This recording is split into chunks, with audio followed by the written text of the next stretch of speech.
Podcast Papo com o Zene. Quadro: Entrevista Biográfica. Com Gustavo Reis.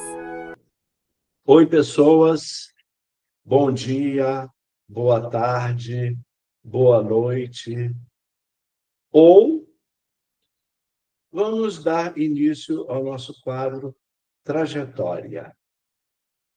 E, como sempre, é claro, a trajetória é a vida de uma pessoa.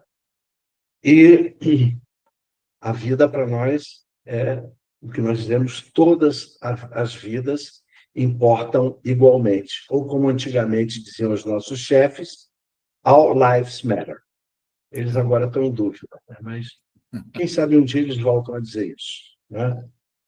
E, por isso, nós dizemos que uma vida não tem uma história. Uma vida é a história.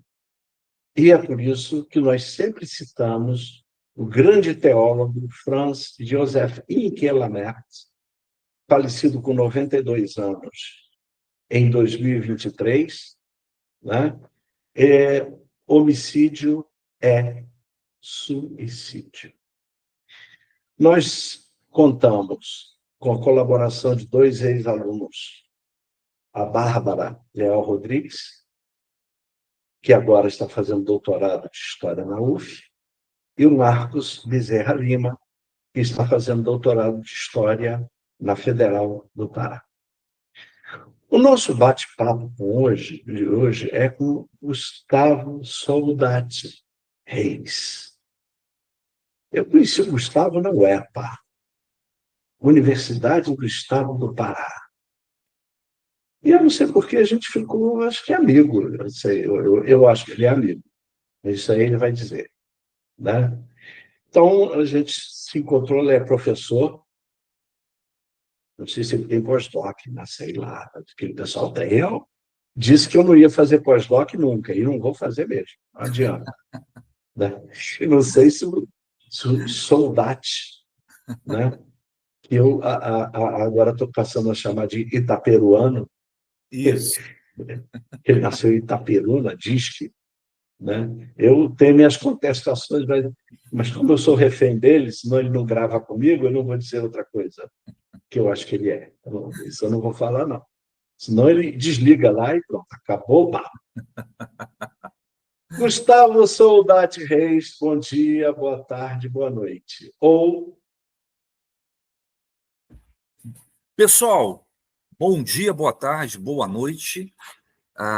Uma alegria muito maneira estar aqui fazendo esse bate-papo, essa construção de uma trajetória. E eu começo a minha apresentação já respondendo a pergunta do Zene, né? Ou que é o seguinte, né?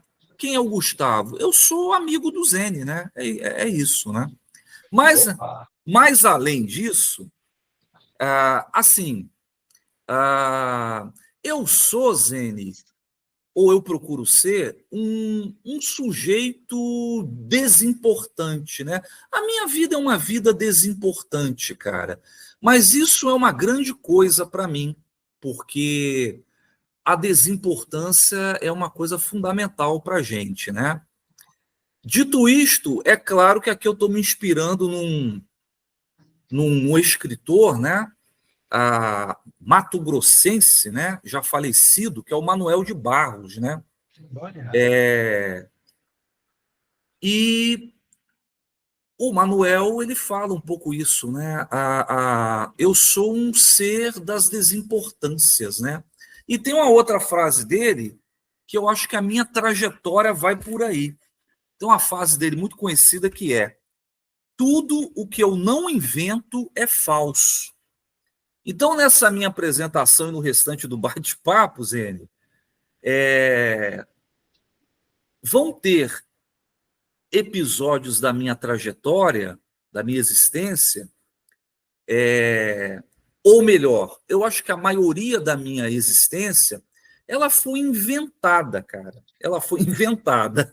E aí, vai ter coisas que são mentirosas também, mas aí eu deixo a cargo de quem nos assiste decidir, né? porque eu conto a minha história, ou a história que é a minha vida, como você bem disse. Mas os ouvintes, as ouvintes, e quem nos assiste, nos vê, o ato de ver é um ato dele se situar nessa história também, né? E aí, cada um faz a sua, cada um lê se é verdade ou não o que eu falo, né? Então vamos em frente. Soldado, o que interessa para mim não é exatamente aquela verdade absoluta, é a verossimilhança. Se o que você disser é verossimilhante, tá bom, tudo Isso, bem, isso aí, não né? é? Exatamente. Bom, Exatamente. me diga aqui uma coisa, você nasceu em Itaperuna mesmo?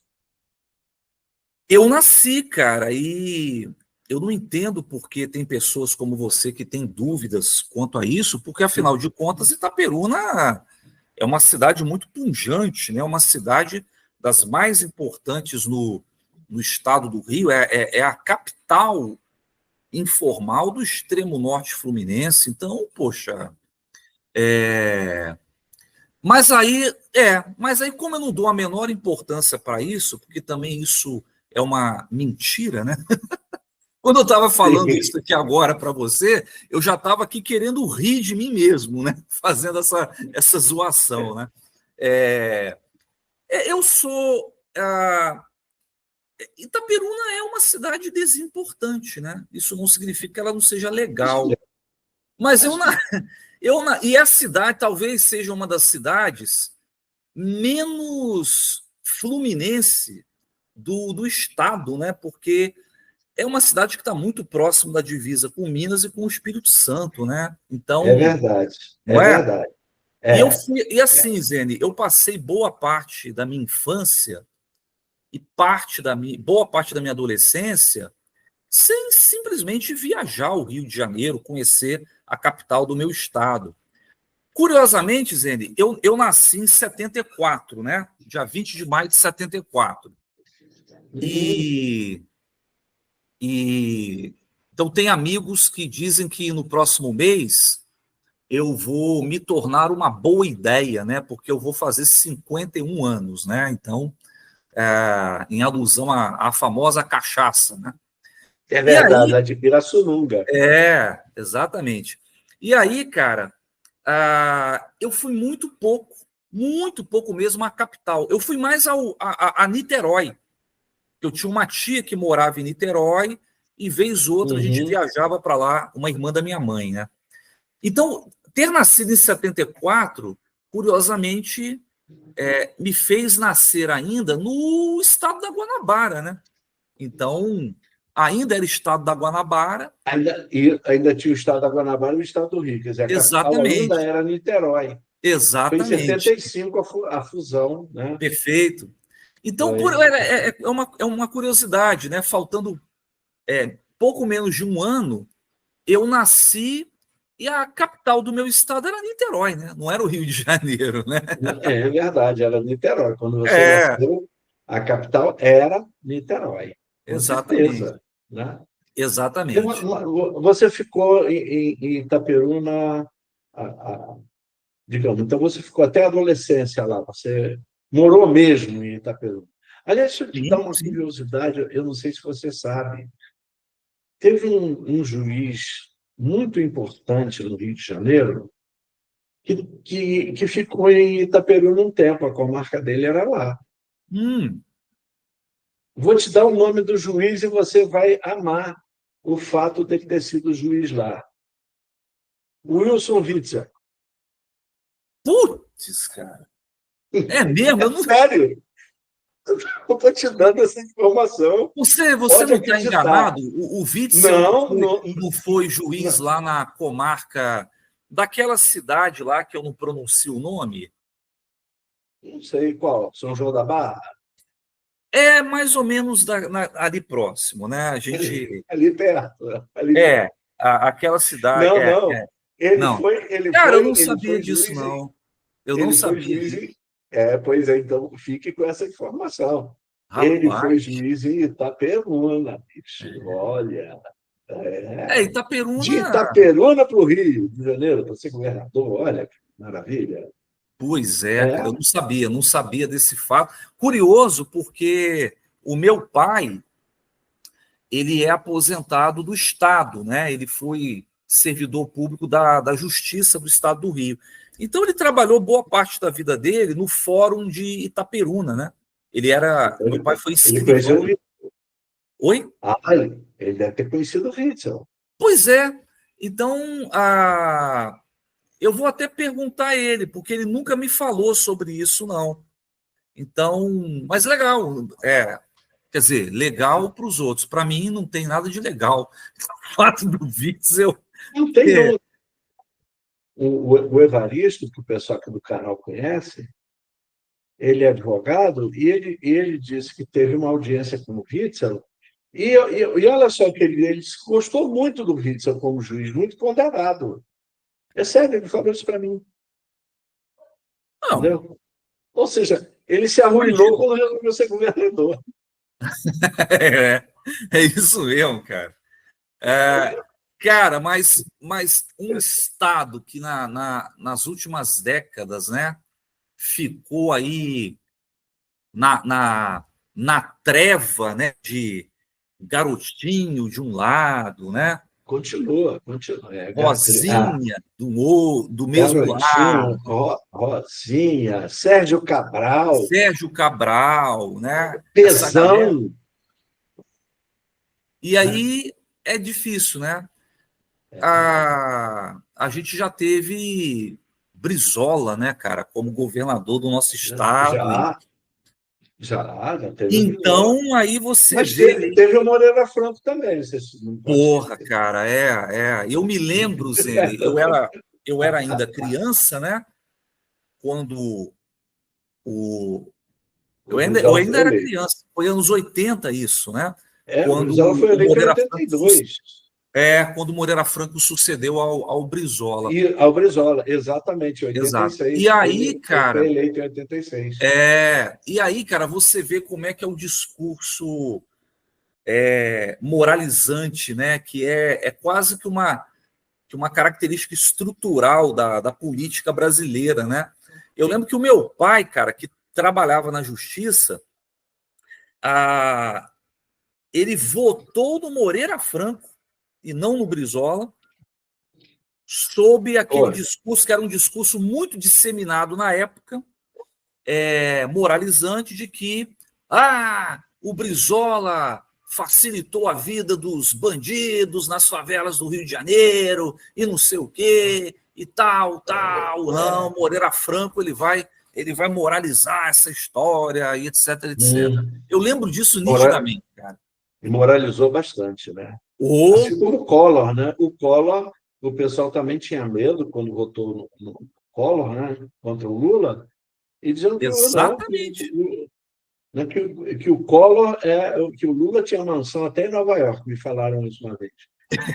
Exatamente. E o Collor, que era o rico, né? Que tinha empresa, tinha casa da Dinda e tal, o pessoal estava nem aí, né? E aí o Collor foi, tá até preso hoje em dia. Né? Exatamente.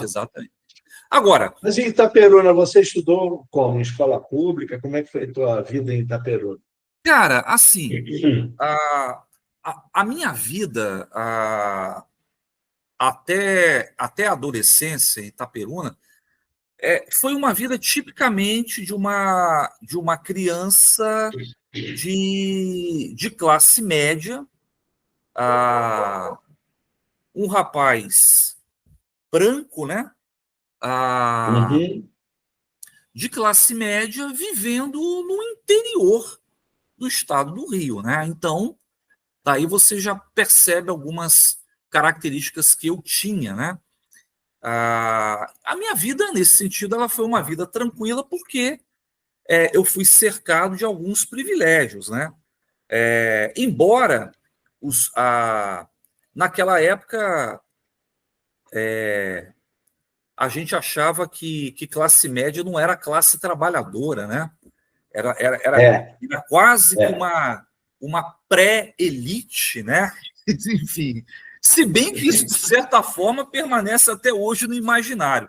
Mas não era o nosso caso, né? Os meus pais os dois foram funcionários públicos, né? São aposentados. A minha mãe, professora do Estado, e o meu pai, como eu já disse, servidor da Justiça do Estado do Rio. Mas eram classe trabalhadora. Então, os salários que eles ganharam não era grande coisa. Mas a família da minha mãe, Zene, principalmente o meu avô materno, a família da minha mãe, os meus avós, são filhos de imigrantes italianos, né? Daí o meu sobrenome Soldati. Né? Soldati. Uhum. E o meu avô, ele se estabeleceu investindo na vida de comerciante. Até que num determinado momento da vida dele, ele, junto com os irmãos dele, eles construíram uma fábrica de macarrão, né? Uma fábrica de macarrão. E a fábrica cresceu e tal. Então, na época que eu nasci, em 74, o meu avô ele já tinha uma fábrica de macarrão já consolidada em Itaperuna, chamada Macarrão Ita. Macarrão Ita. E assim, cara, macarrão é um alimento, Zene, que durante um bom tempo eu peguei ódio, né? Porque praticamente toda a minha infância, cara, início da adolescência, a minha mãe, quando ela voltava da escola na hora do almoço, ela passava na fábrica que ficava muito próxima da nossa casa, e ela pegava aquelas bisnagas de macarrão. Como é que chama? Esse macarrão tradicional é talharim? Não sei, é o fininho, né? Comprido. É chato, né? O fino chato. E tem o espaguete, que é o redondinho. Exato. Você tem razão. Isso. E aí, praticamente todo dia, cara, eu acho que isso rolava umas 4, 5 vezes por semana, cara. E ela chegava com esse pacotinho de macarrão lá em casa e a gente comia macarrão de tudo quanto é jeito, cara. Então teve uma época que literalmente eu peguei ranço de macarrão, falei, não quero comer macarrão por um bom tempo na minha vida. Mas eu gosto de macarrão, eu gosto. Eu adoro. Você sabe que o Ivon Cury tem uma música, né, chamada Comida de Pensão? E ele cantava que a comida lá era só feijão. Feijão, feijão, feijão. Isso. Mas ele dizia, você conhece, né? Ele dizia, mas domingos e feriados variava a refeição. Tinha ovos estrelados, carne seca no feijão. Isso aí. Isso não era feijão, era na minha versão tinha ovos estrelados, né? E macarrão, né? Então, assim, cara, eu cresci a vida muito tranquila, né, Zene? Muito tranquila. E dentro dessa classe média trabalhadora, profundamente despolitizada, isso foi uma variável muito presente na minha educação, na infância, na adolescência. Embora o meu pai... minto, eu vou reformular aqui a minha afirmação. Não era uma família despolitizada, o meu pai era muito politizado, né? Mas o meu pai ele era politizado dentro mais desse espectro, né? Da direita, né? Conservador, e isso tem raízes também na religião, né? O meu pai ele nasceu e cresceu dentro de uma família evangélica, mas depois, quando ele chegou na juventude, ele não quis saber mais de religião, começou a frequentar a igreja católica porque a então namorada dele, a minha mãe, era bem católica, né? A família italiana dos meus avós, né? Mas, de fato, eu não recebi uma educação política, né, nessa fase da vida. Então, cara, eu cresci alienado, né? O meu mundo era o meu município, era Itaperuna, né? Então, o Itaperuna é uma cidade, é um polo de laticínio, né? É um polo de laticínio. Até hoje. Exatamente. Quer dizer, é toda ligada ao agronegócio, que a gente sabe que o agronegócio brasileiro, sim. Ele é isso aí que você disse. Exatamente, exatamente. o gado ele vai, grosso modo, isso é grosso modo, se dividir na parte leiteira e a parte de corte, né? Aham, Então, a tua parte era aquela região ali do estado do Rio, toda lá de cima. exatamente, exatamente. Inclusive, aquela cidade que você não fala o nome, ela é ligada lá também. Exatamente, exatamente, né? Então, assim, É, para as pessoas começarem a identificar que cidade é essa, vamos dizer que hoje, lá os principais produtos, para a gente dar uma zoada, é o leite de cana, né? O leite de cana. Então, vocês podem já imaginar a qual cidade que eu estou me referindo, né? Então, muito bem. Pelo menos para a quem conhece o produção Rio de açucareira Janeiro, é lá. pelo menos para quem conhece o Rio de Janeiro que está nos assistindo, vai identificar essa cidade aí. Enfim, então, cara, assim, eu cresci de forma despolitizada. Para mim, a vida não tinha maiores problemas, né? E eu vivi uma vida típica de um garoto do interior, né? Agora, os meus pais, eles trabalharam muito e priorizaram o investimento na nossa educação. Eu tenho uma irmã, né? Mais nova do que eu. E eu sempre gostei muito de estudar, mas eu tive condições para tal, né? Ah, e aí, cara, a minha vida era escola e depois ficar brincando, me divertindo com os meus vizinhos, com os meus colegas. A gente morava num beco, né? Então aquilo facilitava, a gente está sempre ali na rua, jogando bola, jogando vôlei, jogando conversa fora. Então, assim, então eu cresci nesse ambiente, né? Meio que impermeável, entre aspas. Era uma bolha, né? Como dizemos hoje, impermeável ao que estava acontecendo num âmbito maior, né, do que a cidade. Então, eu diria que para ser sincero, Zene, eu nem me sentia pertencente, vinculado tanto ao Rio de Janeiro, ao estado do Rio, né? Eu me sentia mais pertencente a Itaperuna e cidades, curiosamente, do estado de Minas e do estado do Espírito Santo. A minha mãe é mineira, então também tem um vínculo, né, nesse sentido. Eu morei um período da minha vida na adolescência e início da juventude em Juiz de Fora, né, Minas Gerais, estudando lá. E alguns vão dizer, então você não morou fora do estado do Rio, né? Você morou em Juiz de Fora, pô. Então, assim, essa zoação. Você estudou o que em Juiz de Fora? Cara, eu fui para Juiz de Fora a primeira vez, N, porra, 1990 ou 91, início dos anos 90. Então, já no meio do curso médio. Exatamente. E eu fui justamente, cara, foi uma loucura na minha vida, né? Então, tipo assim, nessa época que eu transicionei os anos 80 para os anos 90, né? Eu estava aí com 16 para 17 anos, era um adolescente ainda. Eu encasquetei, cara, junto com um grupo de amigos, que eu queria seguir carreira militar. Olha só, cara.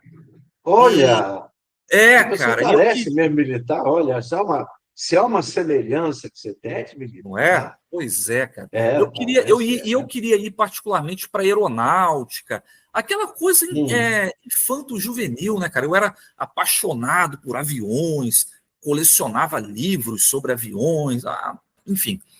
E eu fui para Juiz de Fora a primeira vez, Zene, porque eu queria fazer um curso preparatório para poder fazer as provas para EPICAR, a Escola Preparatória de Cadetes do Ar, que fica em Barbacena, em Minas, que não é uma cidade tão distante de Juiz de Fora. Porque eu tive a experiência de fazer a prova da tem que subir a Serra da Mantiqueira. Exatamente. Aliás, eu fiquei impressionado com Barbacena, porque Barbacena não é uma cidade plana, né, cara? Ela tem morros, cara, enormes, assim, que cruzam a cidade, né? Você não correu o risco de ser internado no hospício lá, não? Cara, não. O famoso hospício lá, hein? Não tive esse risco, né, cara? Porque ele ainda, eu acho que no início dos anos 90, ele ainda estava na ativa, né? Depois esses Foi hospícios desativado. foram proibidos, né? Foram encerrados no Brasil. É. Mas, cara, o Você hotel... você conhece o livro da Daniela Rebex, do Holocausto Brasileiro? Não li ainda, cara, não li ainda É esse sobre o livro dela. hospício de Barbacena. Exatamente, exatamente. Mas hospício era meio o hotel que eu fiquei hospedado lá em Barbacena para fazer a prova da Epicar, a primeira vez, né?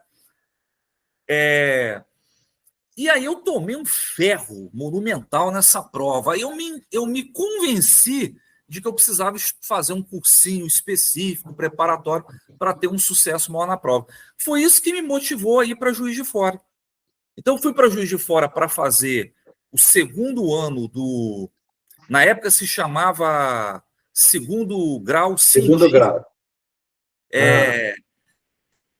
E eu fazia o segundo ano do ensino médio, né?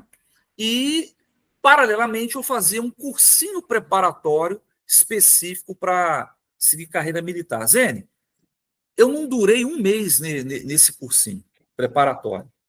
Eu fui percebendo o seguinte, cara, acho que esse negócio de carreira militar não é para mim, não, cara. E aí eu abandonei essa ideia, né? E aí depois eu voltei para Itaperuna. E a minha segunda e última passagem por Juiz de Fora, que eu morei lá, foi justamente para ir fazer faculdade de engenharia civil na Universidade Federal de Juiz de Fora, na UFJF. Eu tinha feito vestibular para Viçosa, para a UFV e para a UFJF. Você vê, né? Eu não tinha muito interesse em estudar nas grandes universidades do estado do Rio, a UFRJ, a UF, a UERJ, enfim. O lance era mais Minas, Espírito Santo. De qualquer maneira, federais, né? De qualquer maneira, federais. Sim, federais. E aí, cara, eu fiz um ano de engenharia civil. Quando eu iniciei o terceiro período de curso em Juiz de Fora, aí veio uma grande mudança na minha vida. Nessa época, Zene, de 17 para 18 anos, foi uma época também que eu estava muito ligado em religião. Muito por influência também familiar, né, nesse caso. E a minha família...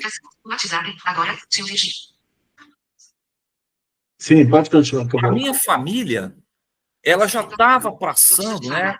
O meu pai primeiro, depois veio eu e posteriormente a minha mãe, esse processo de transicionar para uma outra tradição religiosa, né? No caso do catolicismo, protestantismo. Só que a gente transicionou para uma igreja uma denominação religiosa que ela mesma não se auto-intitula como protestantes, e sim como evangélicos, que é a Igreja Batista, né? E aí eu tive aquilo que no jargão evangélico chama de uma experiência de conversão religiosa, né? Uma conversão a Cristo, a Jesus, que me deu a salvação. Eu tive essas experiências, cara. Que bom! Hoje elas não fazem o menor sentido para mim, tanto é que eu não sou mais religioso há um bom tempo. Mas eu entendo e respeito esses processos na vida das pessoas, totalmente. E aí, cara, isso mudou muito, a minha vida mudou muito, e um dos impactos maiores dessa mudança religiosa foi que eu me convenci de que eu não tinha nada a ver com a área de ciências exatas, eu tinha muitas dificuldades no curso de engenharia civil, e a minha manha mesmo era humanidades, né? Aí, que curso eu vou fazer de ciências humanas? E naquela época, cara, eu acabei indo fazer o curso de teologia, o bacharelado em teologia.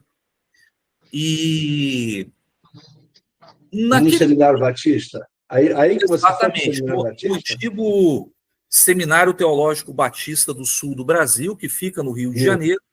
Hoje acho que é Faculdade Batista do Rio de Janeiro, alguma coisa assim. Enfim, e aí, cara, eu decidi pela teologia muito por conta, né, das experiências religiosas que eu estava passando naquele momento da minha vida. Era um momento de transição. Eu estava no início da juventude, Então, ainda muito experimentalista com as coisas da vida, enfim. E eu acabei decidindo pela teologia, por essa questão religiosa, e também porque eu achava que o curso de teologia, na sua estrutura curricular, um curso superior, né, um bom curso de teologia, ele era muito transdisciplinar, né? Ele dialogava com a história, com a psicologia, com a filosofia, então nem se fala. Eu estudava línguas interessantíssimas, né, como o grego, o hebraico, o latim, enfim. O latim por conta própria, né, porque eu não tinha aulas de latim nesse seminário evangélico, né? Isso era uma pegada mais dos católicos. Mas a gente estudava muito o hebraico, né? O grego também? Um hebraico mais antigo, né? Arcaico, né? E o grego, mas não o grego clássico, o grego koiné. Por que eu estudava essas línguas? Justamente para manejar um bom trabalho de exegese, de hermenêutica dos textos bíblicos, né? Nas suas línguas originais, né? Então, cara, inclusive, assim, não sei se o pessoal sabe, Paulo escrevia em grego, né? como? Paulo escrevia em grego, né? Exato, exatamente, Né? exatamente. Então, o curso de teologia, cara, ele desvendou assim um universo de interesses muito interessantes para mim. Eu que sempre tive, a minha mãe e o meu pai sempre me educaram muito, Zene, à prática da leitura. Então, desde que eu aprendi a ler, eu comecei a ler muito. E eu lia diversas coisas, né? Enfim. E aí eu fui para o Rio de Janeiro, aí que eu efetivamente, já com 20 anos de idade, é que eu fui ter a primeira experiência de fato em conhecer a capital do meu estado, cara. Isso já com 20 anos de idade, para você ter uma ideia. E aí, cara, o curso de teologia também foi interessante, porque eu aprendi a viver e curtir o Rio de Janeiro, né, cara? Então, Vem aquilo. cá, você pensou em ser pastor? Chegou a pensar em ser pastor? Eu pensei, eu fui ordenado ao ministério pastoral, né? Como fiz todo o processo dentro da Igreja Batista. Mas, assim, no fundo, Zene, eu nunca quis ser pastor, nunca. O que me motivou também a fazer teologia, né, tem esse aspecto também, é porque eu queria ser pesquisador e professor de teologia. Era a minha meta principal. Então, eu não era muito ligado à vida pastoral, e isso me fazia meio que um peixe fora d'água no seminário, porque 95% das pessoas que faziam o curso de teologia, eles queriam seguir a carreira eclesiástica, né, pastoral. E eu não me ligava muito nisso. Mas eu sempre gostei, cara, de interações sociais, eu sempre gostei da experiência da fala e principalmente da escuta das pessoas. Então eu achava que eu podia ser pastor também. E também tinha uma questão assim, Zene, de ordem mais profana, né, no meio religioso, do tipo, cara, eu vou me habilitar para o ministério pastoral porque eu preciso de um pouco de grana, né, de salários adicionais. Por quê? Porque naquela época, Zene, nos anos 90 e início dos anos 2000, você viver só do ensino de teologia era uma precarização muito grande em se tratando de seminários batistas, né? É incomparável com a realidade dos seminários católicos nesse sentido. E, cara, eu acionei a seguinte perspectiva. Cara, se eu não conseguir ser professor de teologia e ganhar um salário minimamente digno para sobreviver, digamos assim, embora dignidade não combine com sobreviver, né? Combine com viver. E aí, cara, eu falei verdade. assim, porra, se eu precisar, eu vou pastorear uma igreja também, porque eu preciso de um salário, né? Mas eu não precisei. Eu não cheguei a esse ponto. Só vou te interromper para te dizer duas coisas. Primeira, eu estudei na antiga UEG com um camarada que fazia, eu não sei o que é que ele fazia lá no Seminário Batista, mas ele fez ciências sociais comigo. Foi um excelente aluno e gente muito boa. E Sim. teve um cego que, no final da década de 50, ele foi fazer o que hoje a gente chamaria de curso médio. Naquela época, ele foi fazer o Seminário Batista. E ele se transformou em pastor batista. Uhum. Olha só. Foi o Gessé. O Gessé, o meio cego conheceu mais ou menos ele. O Gessé Ambrosio dos Santos, que eu Perfeito. acabei conhecendo também fazendo ciências sociais comigo, porque eu não conhecia ele, não. Embora ele tivesse sido aluno do Benjamin Constant, aquela coisa toda. Olha só. E ele se formou pelo Seminário Batista. Naquela época não era faculdade, né? Ele terminou o ginásio no Benjamin Constant e foi, inclusive morou mesmo, estudou no Seminário Batista Uhum. e acabou sendo pastoreando uma igreja lá em Goiás, em Séries, entendeu? Olha só. Essa notícia para dizer que o Gessé foi uma espécie de pioneiro nessa coisa. Exato, interessante, eu não conhecia essa personagem. É. Agora sim, você falou aí em Benjamin Constant, uma rápida curiosidade, eu casei no início de 2003, numa igreja batista no Rio de Janeiro, lá no Catete, na rua Benjamin Constant. E aí é curioso, cara, porque quase... Cara, um ano depois que a gente se separou, eu ainda fiz uma viagem com a minha ex-mulher para o Rio, para assistirmos um show.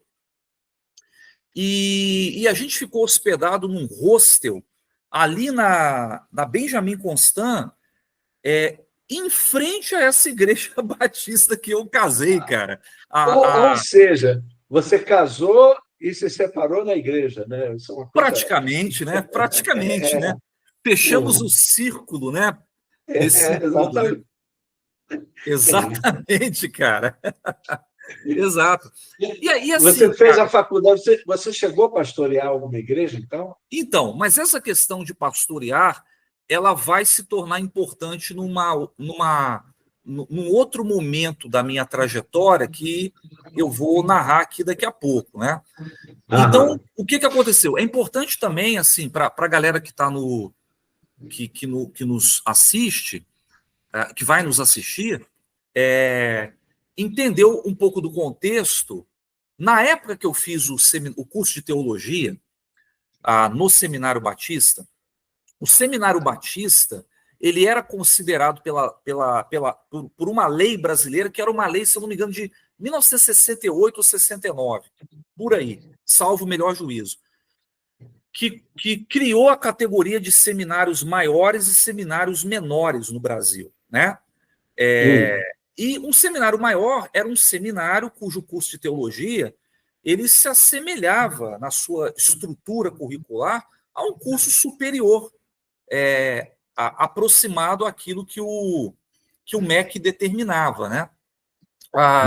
Mas não era, os diplomas não eram reconhecidos por esse mesmo MEC, né? Algumas contradições, né, da relação entre documentos legais e a sua efetivação, né, na prática.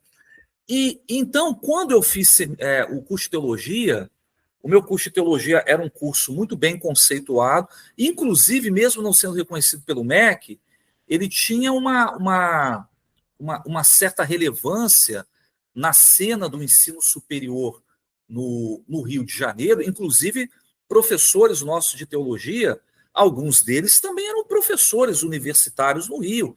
Eu tinha professores que eram professores da UFRJ, por exemplo, né? Só para citar um exemplo.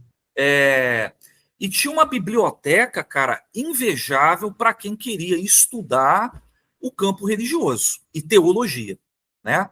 Tanto é que rolava uma ideia nos anos 90, né, de que o próprio pessoal da PUC-Rio, né, do curso de teologia da PUC-Rio, eles diziam que a nossa biblioteca era tão boa ou melhor que a deles, né? Porque eles reconheciam que a gente, ao não ser uma instituição católica, a gente acabava abrindo mais o interesse, né, de pesquisa e leitura para outras fontes de pesquisa que não ficavam muito restritas ao catolicismo, né, como ainda era na teologia da PUC, óbvio, por razões óbvias, né? Então, assim, fechando isso, enfim, eu me formei em teologia. Logo em seguida, eu fiz uma especialização lato sensu em teologia, olha só, em ciências da religião, com ênfase em teologia pastoral latino-americana. Não porque eu Lá queria ser. no próprio seminário? Não, eu fiz essa pós no antigo Instituto Metodista Bennett, que depois virou Centro Universitário Bennett, e hoje acabaram, né, com ele. Lá em Botafogo, ali, né? não, no Flamengo, que fica o Bennett, né? E eu fiz Não, estou confundindo com a Santa Úrsula. Tá certo. Sim, a Santa Úrsula é em Botafogo, exatamente. Isso. E aí, cara, nesse período que eu fiz o Bennett, eu fui morar em Botafogo, para ficar mais perto. Eu morei ali no início da São Clemente, em Botafogo, quase do lado de uma igreja universal do Reino de Deus, que tem ali em Botafogo, imensa, né? E aí tem um caos curioso, que eu vou te contar isso aqui agora e para a galera, né? Nessa época que eu fiz a pós, depois de toda uma trajetória na teologia, aí, cara, eu já tinha sido formado em torno de uma construção filosófica do pensamento crítico, me politizei profundamente, corri atrás, né, cara, daquilo que eu não tinha tido, né, na adolescência. E eu me construí, né, politicamente alinhado à esquerda, né, do espectro político. E aí, cara, eu me no Seminário Batista, esquerda no Seminário Batista. Mas, cara, o Seminário Batista naquela época ele era mais. Eu não vou chegar ao ponto de dizer que era um seminário progressista, mas era um seminário que tinha abertura para diálogo com as diferenças, ainda que fosse um seminário hegemonicamente conservador. Agora, cara, está num seminário ultraconservador. A Igreja Batista de hoje não é a Igreja Batista da época que eu vivi.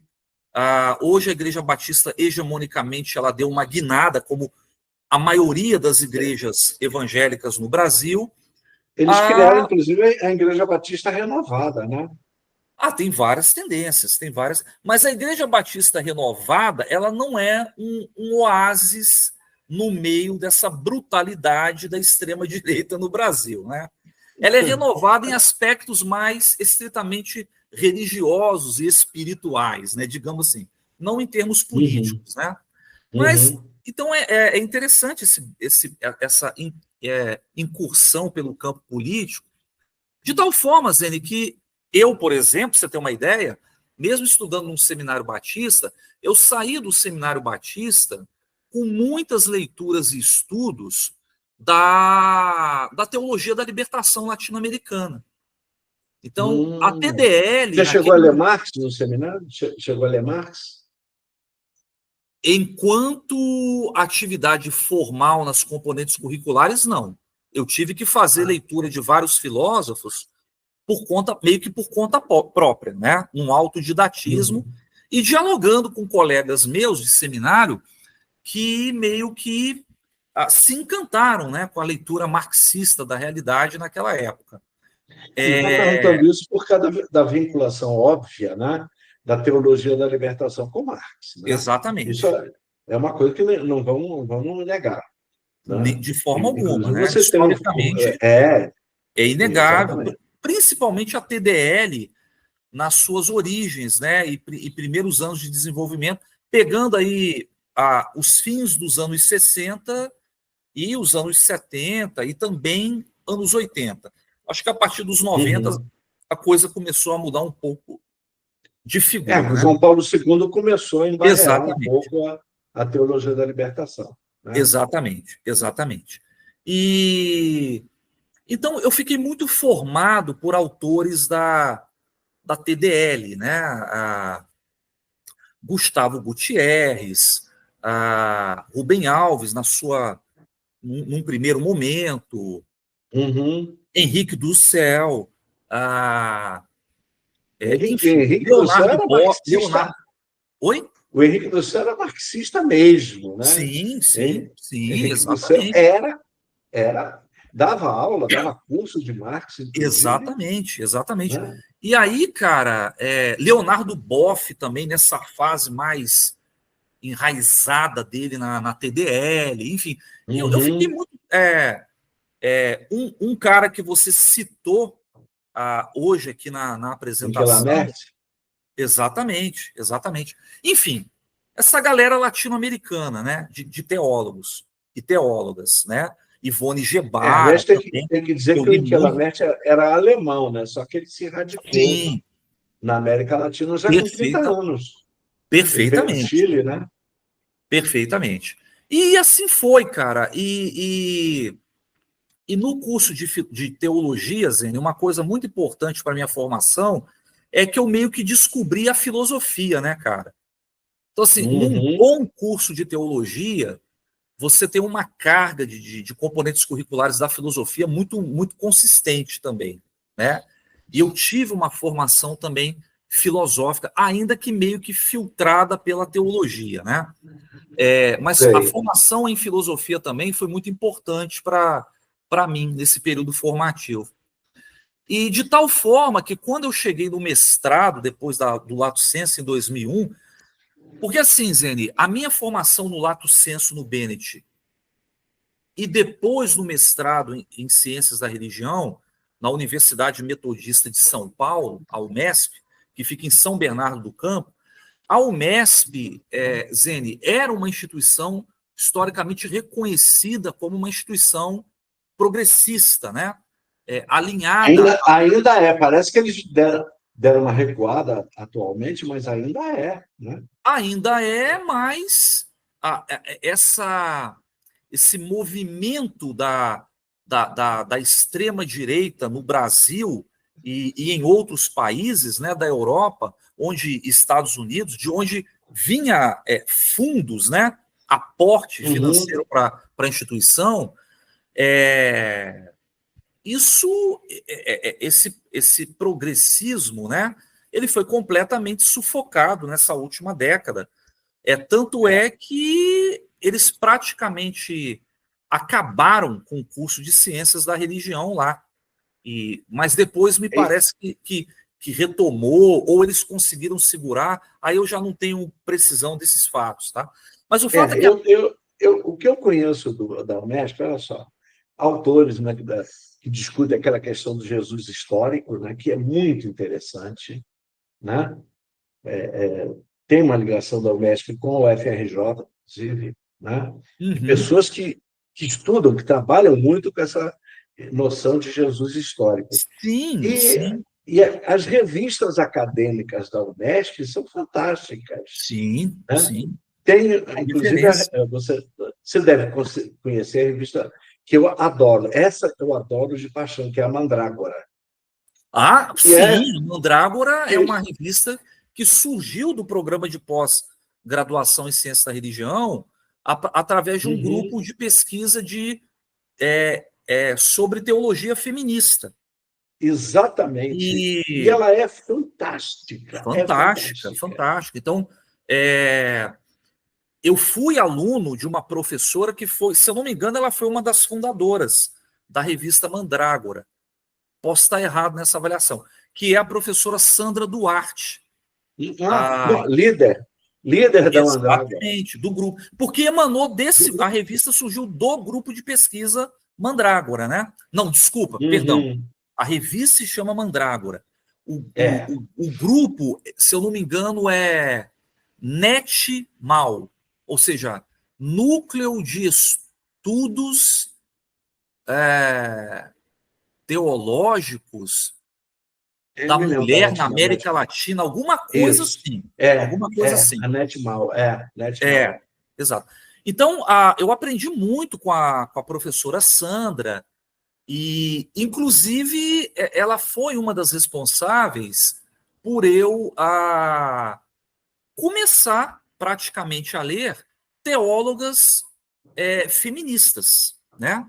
Nesse sentido.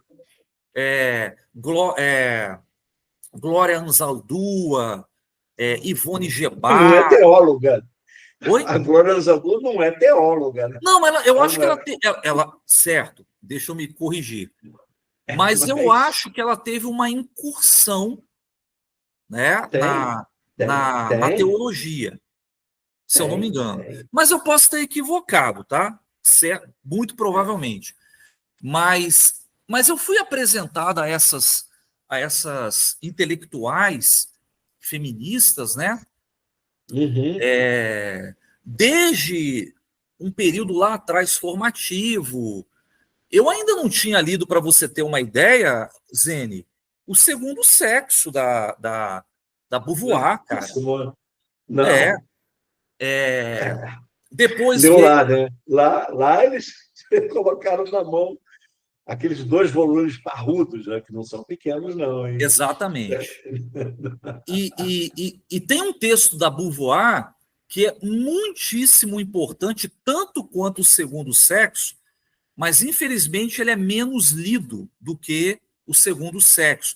Infelizmente não em relação ao Segundo Sexo, porque é bom que o Segundo Sexo seja amplamente lido e estudado, inclusive Até aqui no Brasil. hoje. Na Mas minha opinião, até hoje. sem dúvida alguma. Porque ele é de Mas 1949, vamos dizer isso para 49, o pessoal. exatamente. E se eu não me engano, eu não me lembro agora se foi no início dos anos 60 ou no início dos anos 70. Bom, a Beauvoir, se eu não me engano, ela nasceu o quê? Em 1908, 1910, Isso, que ela nasceu? 1908. Não, 1908. 1908.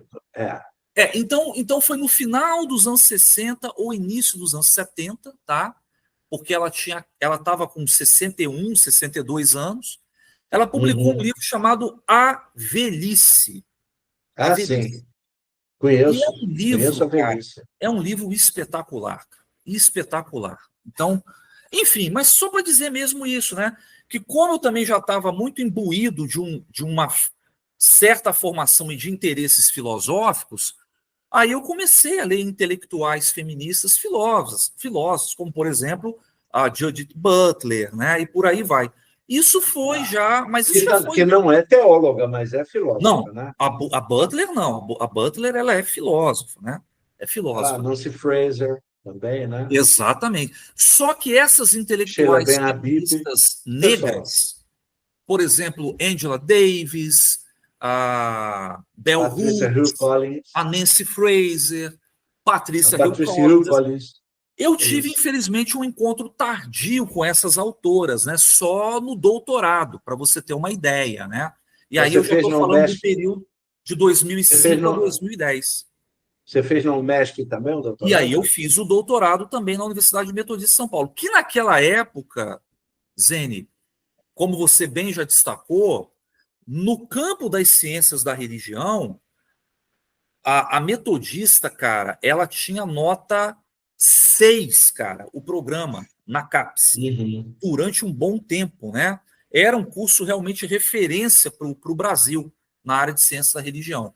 Eu sou muito grato por ter tido a oportunidade de estudar lá, muito mesmo. Rivalizava com a PUC de São Paulo, né? E Sim, também tinha um sim, curso forte. Agora, uma coisa curiosa é o seguinte: todos esses cursos, a Metodista, inclusive Juiz de Fora também vai crescer com Camurça, né? exatamente. Eles não têm graduação não tinham, pelo menos, agora eu não sei. Só que quem começou a graduação foi a UEPA, graduação em Ciências da Religião, né?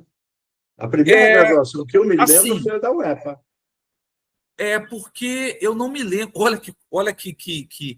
Que sacanagem, né, cara? Eu atuo na licenciatura em Ciências da Religião da UEPA e eu não me lembro quando que o curso foi criado exatamente, né? Mas isso Eu certamente ainda não estava, aconteceu. mas foi já 2000 e bordoada. E ele foi criado a partir da Diocese Católica. Exato, exatamente. É, Tem até uma história, né, Zene? Talvez, possivelmente você conhece essa história melhor do que eu. Eu fiquei sabendo disso pelo Saulo, né? Que você já fez um bate-papo com ele aqui. ainda não foi ao ar, mas já fiz. A UFPA, se eu não me engano, ela teve um balão de ensaio de criar um curso de teologia lá, cara. Se eu não me Eu não engano. soube disso, não. Não Na soube, não. UFPA. Mas Não a coisa soube. Eu não não soube, não. prosperou. A coisa não prosperou. Eu Mas, não assim, soube, não. Isso eu não soube. no caso, voltando ao caso da Metodista, tem uma curiosidade interessante, né? Há pouco tempo atrás, no ano passado, eu comecei a ler uma autobiografia de um cara que é o Luiz Thunderbird, né? Esse cara, ele é um artista, né? Ele é músico e foi apresentador durante muitos anos, durante vários anos, no canal MTV, né? Eu gostava muito de música, sempre gostei muito de música, né? Então eu acompanhava a MTV desde que ela foi criada lá em meados dos anos 90, né? E aí, cara, lendo essa biografia do Luiz Thunderbird, acho que se chama Contos do Thunder, alguma coisa assim. O Thunder, cara, ele se formou em odontologia. Olha, Depois, ele chegou até a exercer a profissão durante alguns anos, mas depois ele abandonou a odontologia, porque ele sacou, cara, desde a época que ele fazia a faculdade, ele sacou que aquilo não era para ele, né? Que ele queria mesmo era o mundo das artes, né? Nesse caso, principalmente da música. uhum. E aí foi interessante, Zé, que num dos capítulos do Thunder, ele falando desse período dele onde ele foi estudante de odontologia, e ele fez odontologia na UMESP, na Universidade Metodista de São Paulo. E Ah, aí, e aí ele narra o seguinte, Zene, eu estou tentando agora reproduzir as palavras dele. Cara, eu tive um professor no curso de odontologia da UMESP, que eu me lembro dele até hoje, o cara era muito interessante, que era um professor de filosofia. Então ele dava uma espécie de introdução à filosofia para nós lá na odontologia. É o professor Jaci Marasquim. Cara, quando eu li aquilo, cara, eu fiquei numa felicidade, cara, porque você o conheceu ele. O Marasquim ele foi um dos fundadores da pós-graduação em Não. Ciências da Religião na Unesp. E ele foi meu professor. Foi um professor espetacular, cara, de Uhum. filosofia. Eu aprendi muito de pós-modernidade com ele. E aí, cara, eu falei que esses Fantástico, né? entrecruzamentos da vida, cara, me fascinam muito, né, cara? E eu falei, caraca, bicho, o Thunder foi aluno do Marasquim, cara. Que legal. Aí ele continua a história dizendo, e eu lembro, cara, que era fascinante as aulas dele, e aí quando ele foi determinar qual seria a avaliação final, ele simplesmente chegou para a nossa turma e falou assim, olha, gente, para avaliação final, eu quero que vocês inventem a avaliação de vocês. Façam o que quiserem. E aí o grupo do Thunder montou uma peça de teatro e encenou aspectos da filosofia, cara. E o Thunder adorou aquilo. Então eu rememorei, cara, o professor Jaci Marasquim, ele já é falecido, né? E eu falei, porra, cara, eu fui encontrar o Jaci numa biografia de um músico, né? Olha que interessante. Que Até coisa, porque o é muito Marasquim interessante. também foi um grande músico, né? Nesse sentido. Então, eu acho legal trazer essas interseções É, das nossas histórias de vida, né? muito legal. Olha, eu vou fazer uma proposta para você. A proposta é a seguinte: a gente, vou dizer a hora que nós estamos gravando, 12h06. Eu vou fazer uma proposta para você. Uhum. A gente gravar até 12h30 Tá. e fazer um segundo programa contigo, você aceita?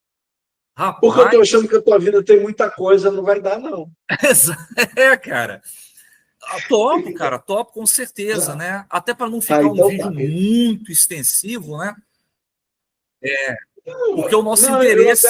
eu até não tenho problema, não, mas eu tenho compromisso, mas paciência, Claro, né? claro. Mas eu estou Claro. achando tão interessante, eu acho que tem muita coisa na sua vida, né? Algumas coisas eu sei e outras ainda não, vou Sim, saber ainda, sim. entendeu? Por exemplo, sua passagem por Dourados, eu sei. Então, eu posso agora, para a gente, nesse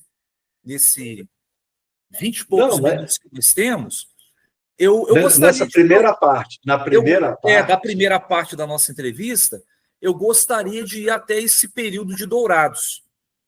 Que aí depois a gente retoma Isso. com minha fase Tá. paraense, né? Vindo para Belém.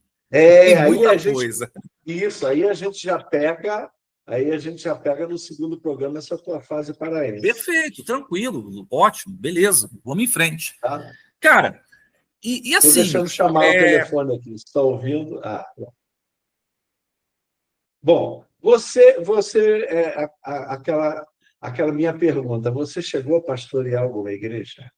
Sim, não pastoreei, mas essa sua pergunta, ela encontra muito fortemente esse período da minha trajetória, da minha existência, que eu vivia em Dourados, que, para quem não sabe, é uma cidade do interior do Mato Grosso do Sul, no centro-oeste, né? Fica mais na região sul do estado de Mato Grosso do Sul.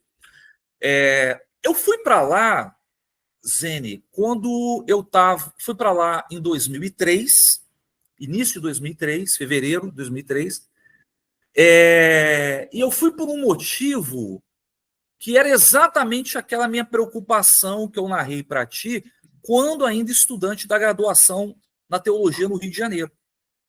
Eu estava precisando trabalhar, cara. Eu estava indo para o término do mestrado, eu tinha uma bolsa da CAPES, né?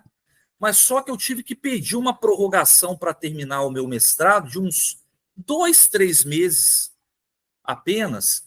Mas esse período da prorrogação eu já não era mais contemplado com a bolsa, que era uma merreca, né, naquela época, mas me ajudava a custear. Eu me lembro, eu ganhei bolsa de doutorado nessa época, a sua ainda era de mestrado. Que era menos ainda do que a de doutorado que eu tinha. Era, cara, era. Eu acho que era uma coisa, acho que em torno de R$ 1.200 no máximo. Por aí, era. Por aí. Era. Mas pelo menos ajudava eu a bancar, a custear a minha vida de estudante, enfim. Mas eu fui, cara, a história de Dourados, ela começa na Metodista. Por quê? Eu já estava encerrando o mestrado, eu falei, cara, eu preciso trabalhar, cara, porra, senão eu tô ferrado. E eu queria muito trabalhar, lembra? No ensino teológico. Queria ser professor, cara. Eu herdei isso da minha mãe. Eu acho que eu não saberia fazer outra coisa na minha vida que não fosse ser professor. E eu queria me tornar pesquisador, tanto é que eu já estava fazendo mestrado, né? Já com vistas ao doutorado. E aí, cara, eu conheci pessoas que faziam o mestrado na Metodista que eram de Dourados. E eu conheci o diretor... E tem uma universidade lá, né? Depois você conta como é que é a universidade lá. Exato.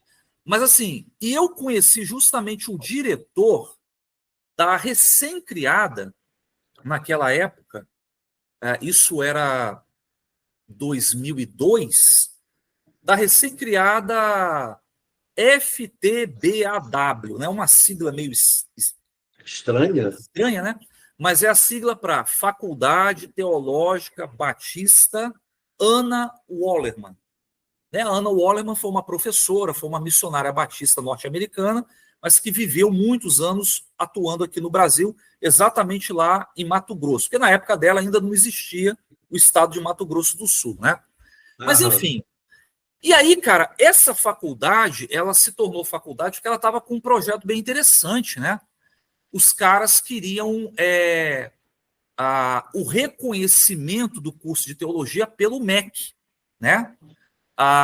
E para isso a gente tinha que acionar uma série de demandas e transformações estruturais.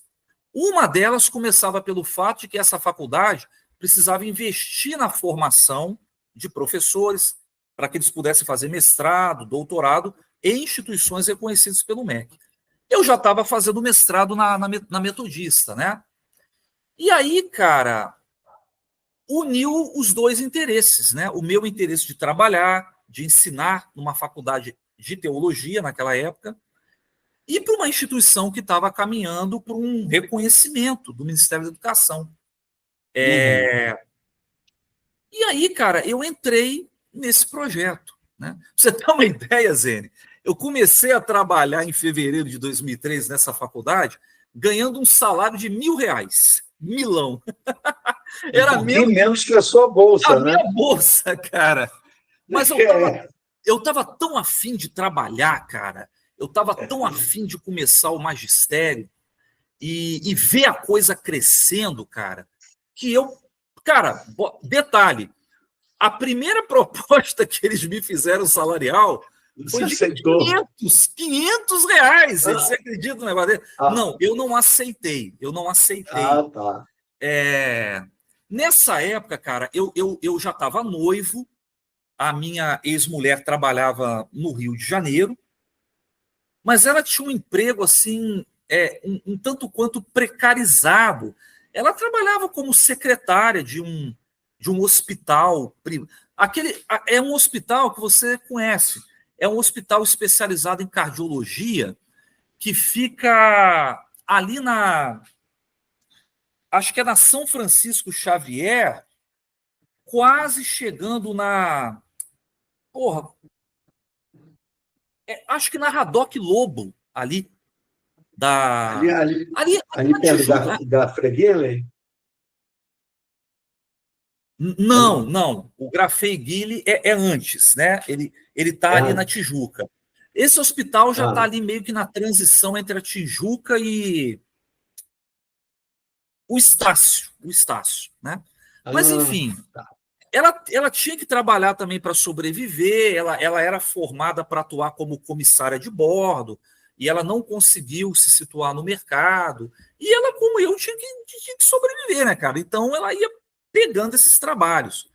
De tal forma que, quando a gente decidiu ir para o Mato Grosso do Sul, para Dourados, não foi uma decisão tão difícil assim para ela, né? Mas isso não significa que não foi uma decisão fácil para nós dois, porque também, Zene, era ir para uma região, para um trabalho que eu não fazia a mínima ideia do que ia acontecer comigo. Então foi assim que eu cheguei em Dourados, cara.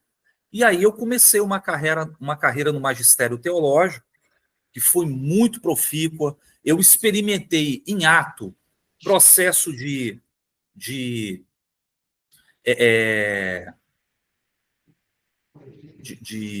credenciamento da faculdade junto ao MEC, de autorização do curso de teologia, e depois foi o nosso grande momento, o reconhecimento do curso perante o MEC, né? Aí a gente pôde passar a emitir diplomas de teologia reconhecidos pelo MEC de nível superior, né? Que eram chancelados sempre uma universidade pública. Nesse caso, era chancelado pela recém-criada UFGD, a Universidade Federal da Grande Dourados, que foi criada em 2006. Você terminou o mestrado e continuou lá em Dourados, que aí você já... Continuei, você aí... Título, Exato. Com título de mestre, né? Já dava um certo apoio ao curso, né? Exatamente.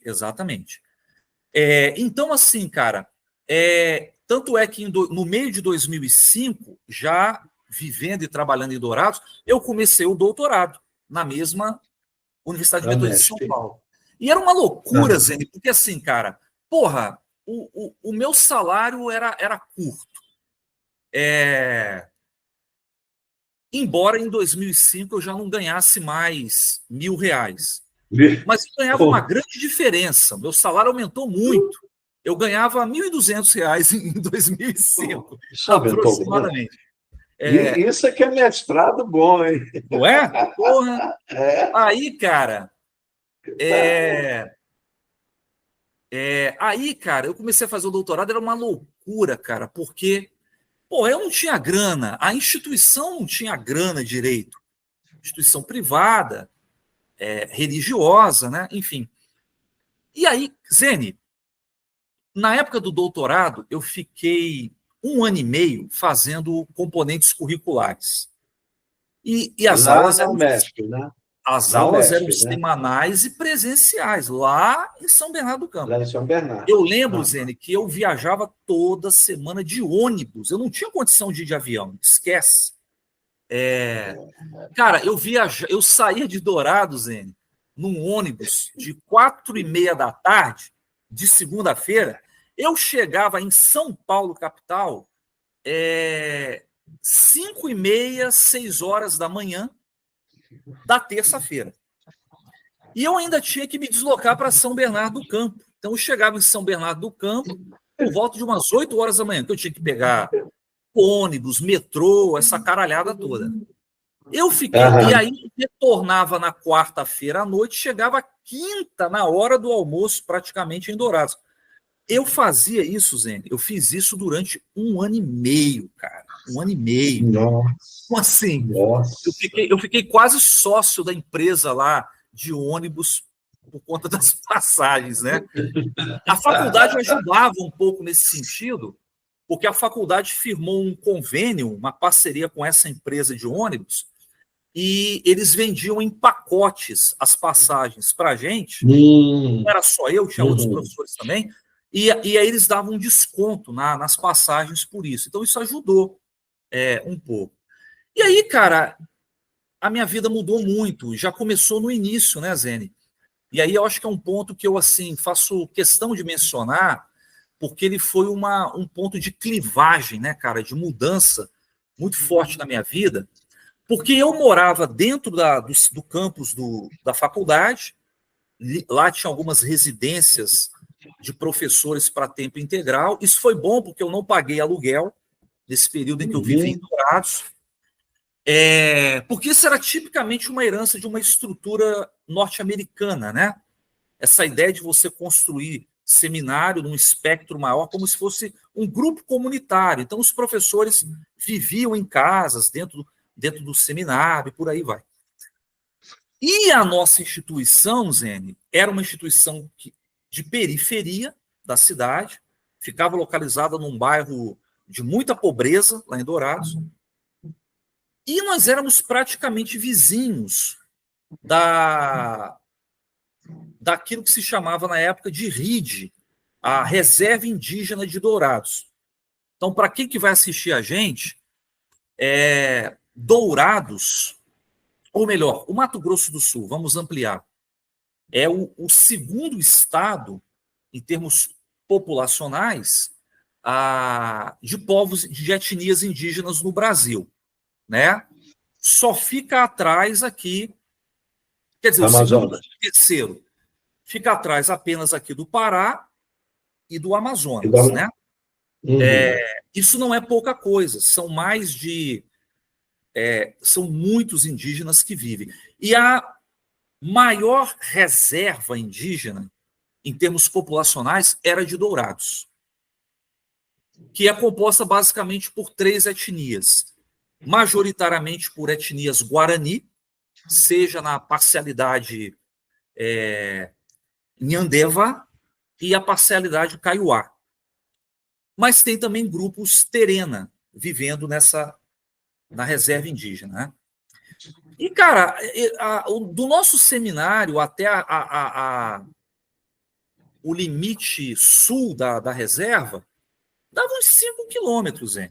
Uns 5 quilômetros. Só que entre o seminário e a reserva, nesses 5 quilômetros, ela era apinhada, por exemplo, da monocultura da soja, cara. Ah, E aí, isso era um inferno, cara. Por quê? Eu me lembro nitidamente, Zene, que praticamente todos os dias, durante a semana, por vários anos, eu acordava, tomava o meu café e eu ia ali para a garagem, os fundos da minha casa. Zene, eu passava a mão no portão da garagem, vinha aquele pó branco, cara, na minha mão, cara. Ou seja, a gente era açoitado diariamente por esses resíduos de agrotóxicos, né? Que pulverizavam as uhum. plantações de soja. Na próxima parte do vídeo, eu vou contar mais especificamente esses conflitos, né, Ah, fundiários legal. Isso. com o agronegócio que eu me meti lá em Dourados, né, nessa época, né? Claro que ao lado dos indígenas, obviamente, né? Ah, Eu a tinha fronteira com o Paraguai ficava muito longe? ficava próxima. A fronteira do Paraguai ficava basicamente a 1 hora e 10 Sei. de É porque Dourados. é como você falou do Guarani, e eu me lembrei da Exatamente. fronteira. A Uhum. Dourados ficava mais ou menos 1 hora e 15 de carro da cidade de Ponta Porã. E Ponta Porã Ah, faz divisa com o com o Paraguai, com uma Paraguai. cidade paraguaia Isso. chamada Pedro Juan Caballero. Cavalheiro. Caballero, Isso. tá? É, então a gente também estava muito próximo da fronteira do internacional com o Paraguai. Então, assim, cara, mas, Zene, já no primeiro ano, cara, trabalhando em Dourados, eu saquei, cara, que tinha uma coisa errada, né? Que era o profundo silêncio que as igrejas evangélicas e também as igrejas batistas, que eu ainda pertencia, né? Tinham com questões indígenas. Era pouco falado. Quando era falado nesse pouco, era falado numa perspectiva extremamente missionária, ou seja, os povos indígenas existem para nós batistas somente a partir do momento que a gente traz uma nomeação de salvação para eles. Eles só passam a existir enquanto interesse evangelizatório para nós. Né? É claro que isso, nessa perspectiva religiosa, é uma crença fundamental, né? Mas havia um silenciamento. Fora desse espectro evangelizatório, os indígenas não existiam. E os indígenas, Zene, eles estavam na porta de todos nós, e literalmente. Porque é impossível você viver em Dourados, a 5 quilômetros da aldeia, e você não vê indígenas, famílias indígenas, transitando no dia a dia na cidade de Dourados. Principalmente, cara, em um drama quase que de mendicância, né? Para a gente usar uma expressão que não é indígena, né? Uhum. Vendendo ali tentando sobreviver, vendendo o seu artesanato na cidade e por aí vai, né? E isso me chamou muita atenção, cara, né? Eu presenciava, Zene, situações, por exemplo, anos depois foi inaugurado o primeiro shopping na cidade de Dourados. E eu lembro, Zene, de eu caminhar nesse shopping, que não era um shopping grande, e indígenas entravam, e à medida que eles passavam e paravam para ver a vitrine de lojas, e eles davam uma tentativa de um primeiro passo para entrar na loja, era nítido o comportamento de funcionários de segurança das lojas, cara.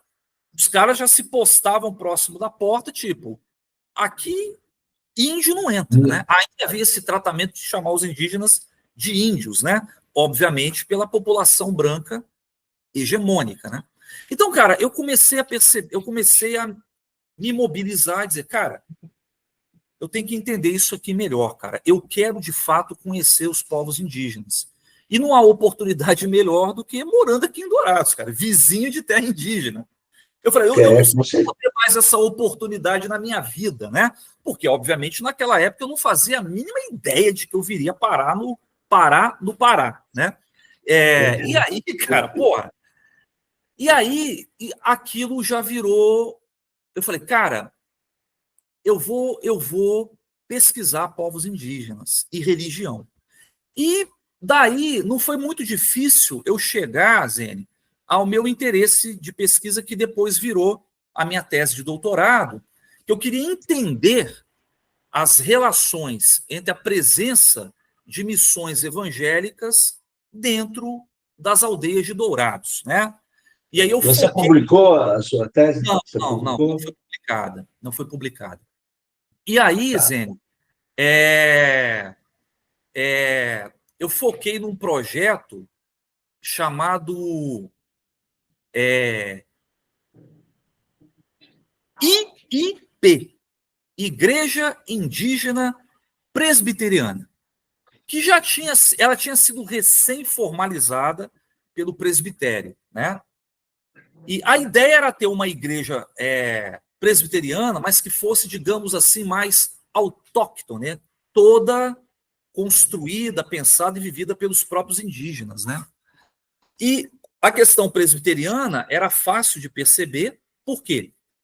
Porque uma das maiores missões evangélicas junto aos povos indígenas, para quem não sabe, é a missão evangélica Kaiowá, que é uma missão presbiteriana, mas ela congrega os presbiterianos unidos, independentes, os presbiterianos do Brasil, enfim. E é uma missão quase centenária, cara. É uma das missões mais antigas do Brasil, em termos de protestantismo, tá? Porque ela foi criada, se eu não me engano, em 1928, 1926. Então, ano que vem, cara, ou daqui a 3 anos, vai se celebrar, né, o O centenário. centenário. Então, Nossa. a missão Kaiowá, ela investiu muito na assistência de saúde indígena. Tanto é que eles tinham, né? Acho que ainda tem um hospital da missão que fica bem ali nos limites da aldeia, né? Então, o presbiterianismo cresceu muito ali, nesse sentido, tá? Uhum. Então, tudo isso para dizer que eu falei, cara, eu quero problematizar a presença desses missionamentos evangélicos. E aí eu já encaminho para o final, porque falta 2 minutos, meio-dia e meio. E assim, foi muito interessante, cara. Pra você ter uma ideia, Zé, a minha pesquisa de campo, no período de 2005 a 2010, eu tive que extrapolar um pouco, tive que também pedir prorrogação no doutorado, porque, cara, eu era fudido, né, cara? Eu estava num emprego que me pagava... Não me pagava bem, você já sabe. Eu tive só uma bolsa parcial no meu doutorado, porque naquela época ainda você não podia ter bolsa integral se você tivesse um vínculo empregatício, né? Tá. Exato. E aí, cara, eu tava fudido e mal pago nesse sentido econômico da coisa, né, cara? Uhum. E aí, cara, mas mesmo assim, cara, eu consegui fazer uma pesquisa de campo, cara, até porque teve a facilidade da proximidade com a aldeia, e na minha tese, especificamente no último capítulo da minha tese, só um rápido parênteses de 15 segundos, a minha tese, a rigor, não foi sobre povos indígenas. Ela foi um estudo analítico e hermenêutico sobre uma categoria que é o sincretismo. E aí eu quis analisar o sincretismo, as suas construções, as suas percepções na fronteira entre discursos antropológicos e discursos teológicos. Mas o meu último capítulo foi um estudo de caso sobre essa igreja indígena presbiteriana. Mas eu cataloguei, Zé, nesse período de 2005 a 2010, né? Então eu tive que pedir prorrogação porque eu trabalhava muito, cheio de problema, com dinheiro contado todo mês, essa bagaceira toda. Mas eu cataloguei, neste período, 63 igrejas dentro da terra indígena de Dourados, nas 2 aldeias que a compõem, a aldeia Jaguapiru e a aldeia Bororó, né? E aquilo foi muito importante naquela época. Mas aí a gente continua as cenas no próximo capítulo. No próximo capítulo. Dar spoiler para a galera aqui, né? E aí. Eu vou dar um spoiler também interessante. Eu gostaria, e também, claro, se você aceitar, de a gente, num outro tempo, discutir a sua tese aqui no canal. Certo? Podemos sim. Mas aí você vai ter que me enviar a sua tese para eu ler, porque eu não sei comentar nada se eu não leio. Entendeu? Claro. Isso aí Cara, isso aí é uma coisa que, por incrível que pareça, é uma coisa meio difícil. Sabe por quê? Eu acho que eu fiquei com uma cópia da minha tese no meu computador. No meu antigo computador e que eu passei depois para um HD externo, né? Eu fui procurar minha tese recentemente por algum motivo que eu não estou me lembrando agora. E assim, cara, tá com um problema lá no depositório digital de tese e dissertações da Metodista que eu não localizei a minha tese lá, cara. Vamos fazer o seguinte, a gente fica em suspense. Eu vou procurar lá, tá? Mas a gente acha, eu te mando, e aí a gente faz um bate-papo. Seria muito, muito interessante. Vai ser. Bom, é uma tese, Zene, para voltar lá ao início da minha apresentação, totalmente desimportante, tá? E a epígrafe dela é exatamente a frase que eu citei aqui do Manuel de Barros. Tudo que eu invento é falso. Essa é a epígrafe da minha tese. Mas por ser desimportante, ela vai se tornar interessante para o nosso bate-papo. Vamos ficar com uma frase de efeito. A desimportância é um tipo de importância. Exatamente. Vamos caminhar por aí. Então, só me resta agradecer sua presença. Não vou pedir para você se despedir, porque não é verdade. E na semana que vem você continua com a gente. Perfeito, está fechado. Está fechado? Eu quero só falar de não vou me despedir, porque não vai acabar. Mas eu quero agradecer, né? Agradecer por essa partilha, né, Zene, de trajetórias de vida, e agradecer o seu convite muito generoso, porque eu estou fazendo, Zene, contigo uma das coisas que eu mais gosto da minha vida, que é papear, cara. Né? Ou como a gente criou até um adjetivo, né, os meus amigos aqui, botecar, né? Virou um verbo, né? Botecar. Vamos botecar, né? Vamos para o boteco conversar, né? Então, eu acho isso fascinante, e falar sobre as nossas próprias trajetórias é uma riqueza, mas também envolve riscos, né? Falar de nós mesmos, né? Mas é que nós não somos só nós, né? Nós somos uma confluência com muitos outros, né? Que constroem a vida, que é a história, junto comigo, né? Então, é isso. Obrigado aí pela generosidade, pela amizade. E vamos que vamos, cara. Um abraço aí para a galera aí que vai nos assistir. Então, pronto. Na próxima semana você volta e aí, rapaz, vai ser uma festa isso aqui. Porque essa incursão junto aos povos indígenas em Dourados. E agora aqui em Belém, tem coisas muito interessantes para falar daqui de Belém também. E eu acho que a gente vai ter um outro papo muito bacana, sem dúvida nenhuma. Perfeitamente. Então, maravilha. É isso. E a gente jura, aquele juramento falso que você faz, que nós volta. Tá bom, pessoas? Nós volta. É isso. Como diz um bom paraense, que eu não sou, mas incorporei nem isso. Eu também não sou. Exatamente. Mas bora lá agora, porque eu tô brocado, né? Depois você diz para os seus... para as pessoas que acompanham o seu canal, o que é brocado, tá? Isso a gente vai explicar na próxima. Exatamente. Valeu, meu amigo. Um beijo para a galera que vai nos assistir aí. Aquele abraço. Valeu. Tchau, tchau. Valeu.